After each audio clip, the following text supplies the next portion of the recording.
আবার সবাই সবাই বলছে না দুজন। এখন আমরা আছি হচ্ছে ইসলামপুর বাইপাস রোডে। বাইকটার জন্য না ভীষণ কষ্ট হচ্ছে আমাদের। Good evening everyone, welcome back to my YouTube channel #Indu. তো তোমরা তো মোটামুটি জানো যে আমাদের একটা হোমস্টে আছে দাওয়াইপানিতে, নর্থ বেঙ্গলে। সো ওখানে আমি মাঝে মধ্যে যাই। রোহান তো প্রত্যেক মাসেই যায়, রোহান যায়, শুভদা যায়, কিন্তু আমি তো মাঝে মধ্যে যাই। তো আজকে আবার সেই দিনটা যে আমি আবার আজকে দাওয়াইপানি যাচ্ছি, তবে সেটা আমি আজকে একা একা যাচ্ছি না, আজকে যাচ্ছি হচ্ছে রোহানের সাথেই, বাইকে যাব। কিন্তু দুঃখ লাগছে একটাই কারণে, কিন্তু নতুন বাইকটা নিয়ে যেতে পারছি না, পুরোনো বাইকটা নিয়ে যাব। নতুন বাইকটা যেহেতু আমরা আর 16 দিন পর একটা ট্রিপ করব, বড় ট্রিপ, তো সেটার জন্য বাইকটাকে একটু রেস্ট দিচ্ছে। তো সেই জন্য পুরোনো আমাদের থান্ডারবার্ডটা নিয়েই আমরা যাচ্ছি। সো চলো, যেতে যেতে কথা হবে, যেতে যেতে সমস্ত আপডেটও দেবো। সো চলো আজকের দিনের ব্লগটা স্টার্ট করি। আই হোপ তোমাদের আজকের এই ব্লগটা দেখতে খুব ভালো লাগবে। সো চলো দিনটাকে আগে স্টার্ট করি। এত গরম, পুরো ঘেমে যাচ্ছি ঘরে থেকেই, এরকম মানে জাস্ট বসে বসে বসে ধরো চুলটা বাঁধছে করছি, এতেই ঘেমে যাচ্ছি পুরো, এত গরম। আর ঠোঁটের ওখানে কি হয়েছে একটা,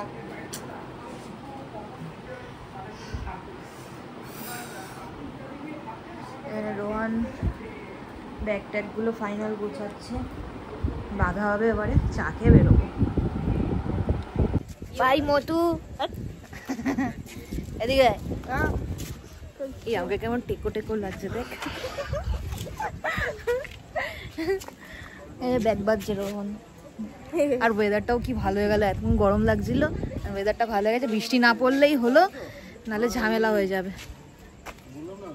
মিস করবি তো যে আমাকে একদম। হ্যাঁ চলো।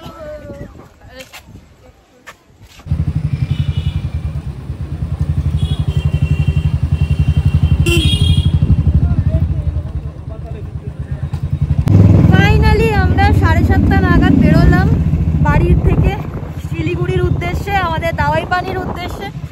এবার কতক্ষণে পৌঁছাই, রাস্তায় কি হয় না হয় সবটাই শেয়ার করব যতটা পারবো। আর মনে হচ্ছে বৃষ্টিও হবে, দেখা যাক কি হয়। বৃষ্টি যেন না হয়, ওয়েদারটা এরকম থাকুক তাও ভালো, বাট বৃষ্টি হলেই সমস্যা। তো দেখা যাক, চলো আপাতত যাই, একটু এগোই, তারপরে আবার ব্লগ শুরু করছি। থেকে বেরিয়ে আগে একটু এসেছি লস্যি খেতে। এখানে এই যে কোথায় গেল দেখতে পাচ্ছি না, শর্মা স্ন্যাক্সে তার সুন্দর লস্যি বানায়, এই জন্য আগে ভেবেছি লস্যি খাবো, তারপরেই যাবো, রওনা শুরু করব। আর খিদেও পেয়েছে বড্ড, আর এখানে এত ঘন লস্যিটা দেয়, পেটটা ভরে যাবে পুরো। কিরে বলো কেমন লাগছে? বহুদিন বাদে আমার পুরনো সাথীকে নিয়ে বেরোলাম আজকে আবার, দেখা যাক এরকম পারফরমেন্স দেয় ও। এখন একটু লস্যি খেয়ে, তোর তো খেতে ইচ্ছা করছিল না, কি করবো? তা দাঁড়িয়ে কি গন্ধ শুকবো নাকি তোর থেকে?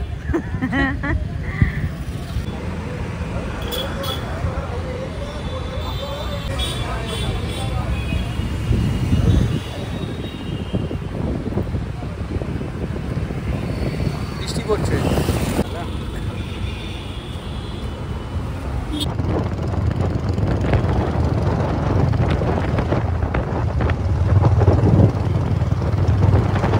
এই যে এয়ারপোর্টের রাস্তা দিয়ে এখন ঢুকে গেছি, 2.5 নম্বর দিয়ে বেরিয়ে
এটা বারাসাত কৃষ্ণনগর রাস্তা।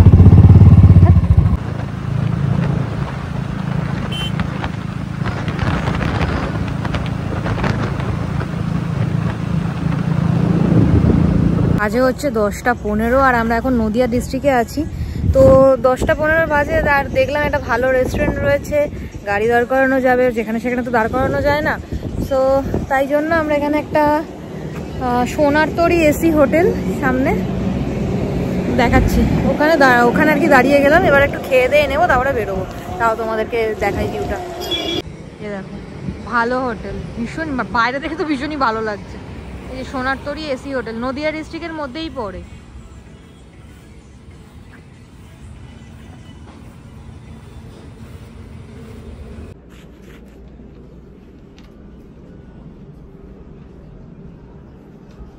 রুটি হবে তন্দুরি রুটি? ডেকোরেশনটা তন্দুরি রুটি কত করে?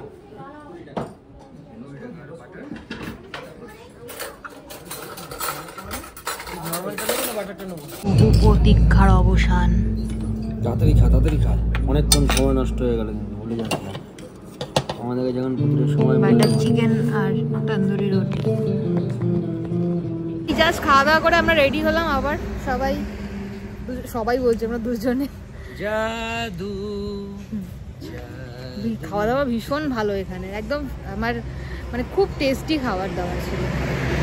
তো তোমরা যেই আসবে না কেন এই লাইন থেকে, যদি খিদে পায় অবশ্যই এখান দিয়ে ট্রাই করো।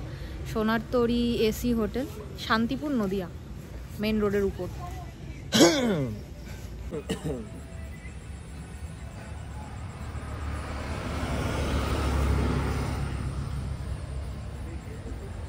উঠবো? হ্যাঁ ওঠো। আমরা আবার বেরিয়ে পড়েছি গন্তব্যের উদ্দেশ্যে। তো এখনো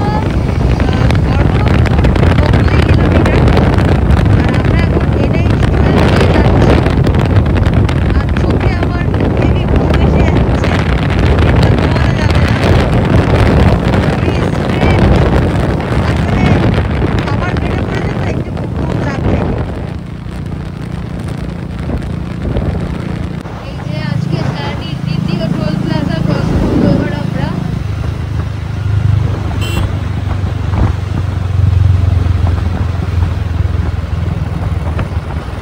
কৃষ্ণনগর বহরমপুর হাইওয়ে।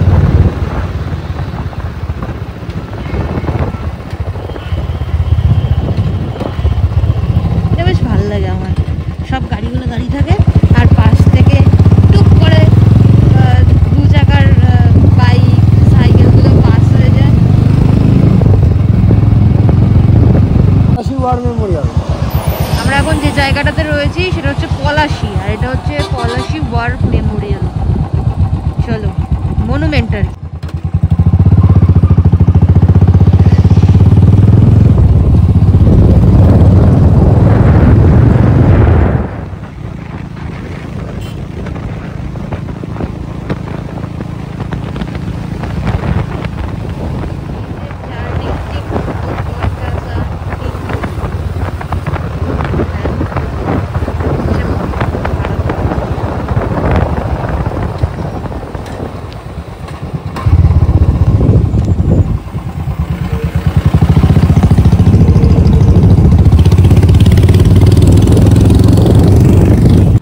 বহরমপুরের পাপ্পু ধাবাতে একটু দাঁড়ালাম। হ্যাঁ, রোহন একটা থামস আপ খাবেও বললো, তাই জন্য।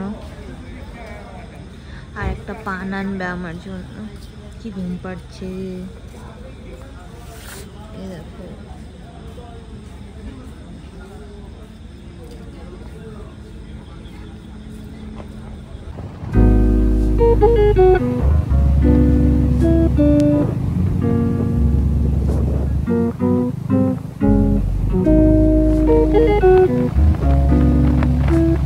আবারও একটা টোল প্লাজা ক্রস করবো, এটাও বহরমপুর ফারাক্কা। আমরা এখন আছি হচ্ছে NH 34-এ।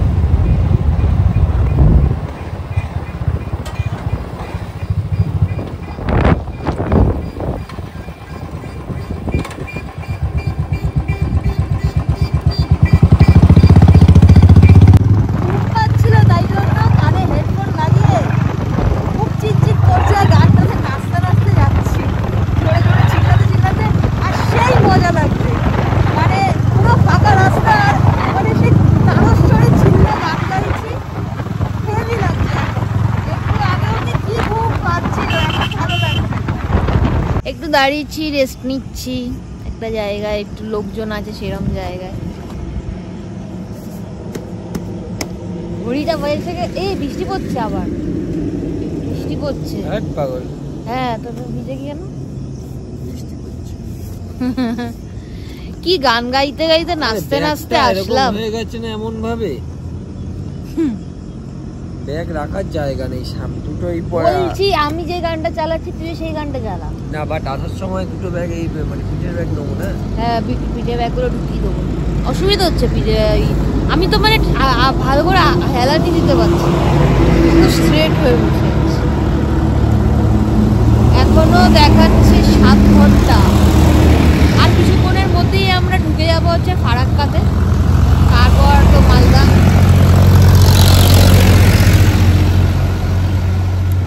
চলো একটু পরে আপডেট দিচ্ছি আবার। এই যে আমরা এখন ফারাক্কা ঢুকলাম।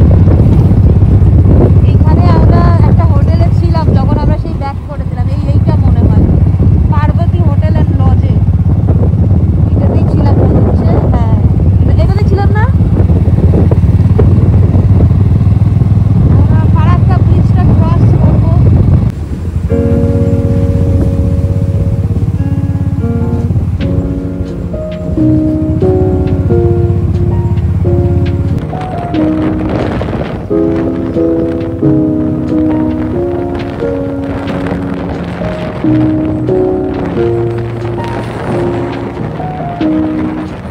আরো একটা টোল গেট ক্রস করছি এবার।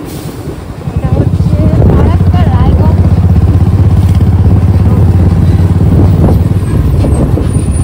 কিছুক্ষণ হলো পরদেশি ধাবাতে এসে দাঁড়ালাম মালদার। এসে একটু ফ্রেশ হলাম, মানে মুখে চোখে একটু জল দিলাম। পুরো এইসব জায়গাগুলো ফাঁকা ছিল তো, কালো হয়ে গেছিলো পুরো। যাই হোক, এখন রোহন একটু ওয়াশরুমে গেছে, আসুক তারপরে বেরোবো আবার।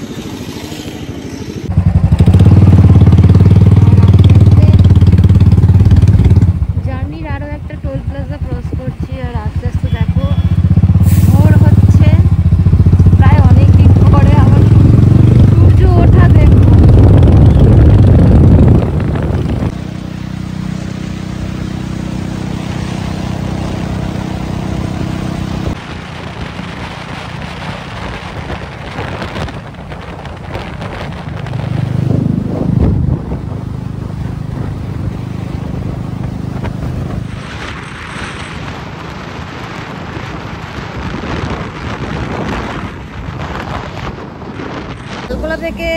ডালগুলোতে এসে আর কি একটা চায়ের দোকানে দাঁড়িয়েছি। রোহন আর তাকাতে পারছে না, আর আমার পাছা ব্যথা হয়ে গেছে পুরো একদম, তাই জন্য একটু চা খাবো এখন।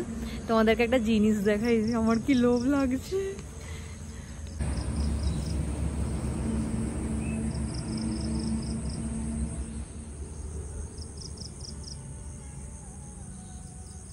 জাস্ট দেখো কত বড় বড় আম, ইস কি ভাল লাগছে, কি নিতে ইচ্ছা করছে। রোহন বলছে একদম না,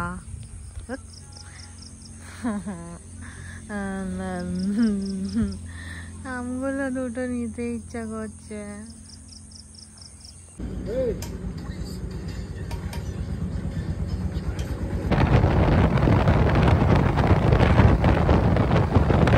গুড মর্নিং গাইস, এখন আমরা আছি হচ্ছে ইসলামপুর বাইপাস রোডে। বাইকটার জন্য না ভীষণ কষ্ট হচ্ছে আমাদের, বাইকটা পুরো ঝনঝন করছে, মানে 80-র ওপরে বাইক যখনই স্পিড মানে তুলছে রোহন, বাইক কাঁপছে, পা ফা ধরে যাচ্ছে পুরো, মানে এর জন্য স্পিড নিতে পারছে না, তার জন্য এত লেটও হয়ে যাচ্ছে। আর কোমরটা তো পুরো মানে কোমর না মানে কোমরের নিচ থেকে পুরো ব্যথা হয়ে যাচ্ছে, এত ঝনঝন করছে, প্লাস এতক্ষণ ধরে যাওয়া হচ্ছে না। যেমন রোহানের যেই হিমালয়ানটা যেটা রয়েছে ওটা নিয়ে আসলে মানে রোহানের অত কষ্টই হয় না, রোহানের প্রবলেম হয় না। আমি তো ধরো অত উঠি না ওইটাতে, আমারও হয়তো হতো না, কিন্তু ওটার আবার সিটটা বড্ড শক্ত। যাই হোক, এখন একটু বসে রয়েছি এই যে ধান ক্ষেতের সাইডে, একটু বসি তারপর আবার বেরোচ্ছি। এখনো শিলিগুড়ি 75 কিলোমিটার।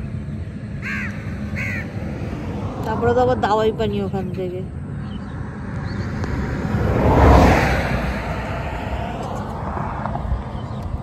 চলো দেখা হচ্ছে আবার।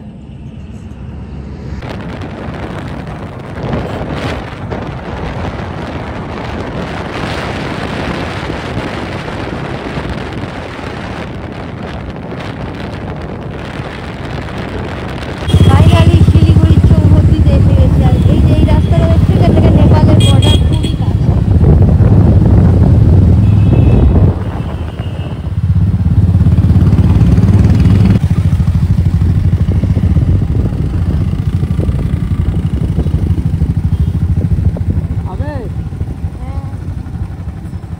শিলিগুড়িতে ঢুকেই আগে ব্রেকফাস্ট, পরোটা, ছোলার তরকারি মানে ঘুগনি, আর হচ্ছে জিলেপি। জিলেপিটা দারুণ খেতে।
প্রতীক্ষার পর অবশেষে আমরা জোড়বাংলো পৌঁছালাম।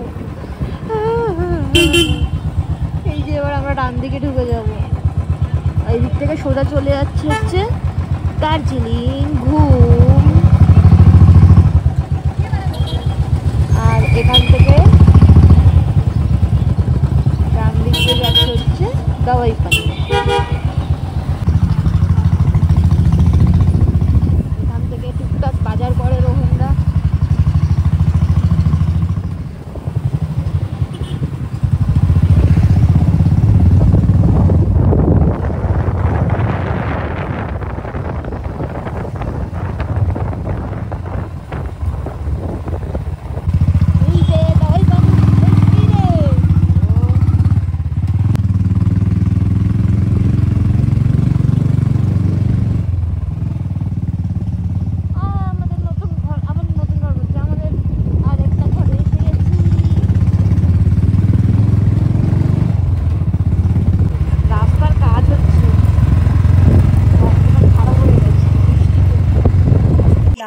ঢোকার পর থেকেই এত ল্যাদ লাগছে, স্নান পান করে খালি রেস্ট নিতে হচ্ছে। আর দেখো আমার সাথে কে আছে,